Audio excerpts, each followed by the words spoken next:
အခန်းများလေပိုကြိုက်လေဆိုတဲ့လူကြီးမင်းတို့အတွက်စီတိုက်အခန်းလေးစီရောက်ရှိလာခဲ့ပါပြီရှင်ဒီအခန်းလေးမှာတော့ master bedroom တစ်ခန်း single room နှစ်ခန်း dining living balcony common toilet နဲ့ kitchen စရှိတဲ့အခန်းဖွဲ့စည်းပုံကိုတွေ့မြင်ရမှာဖြစ်ပါတယ်အခန်းကျယ်လေးကတော့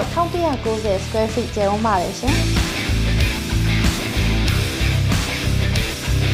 luxury ဆန်နဲ့အခန်းတစ်ခန်းမှာလည်းလင်းရောင်ကားလိုက်ဝင်နိုင်တဲ့အားတက်ချက်ရှိရပေါ့နော်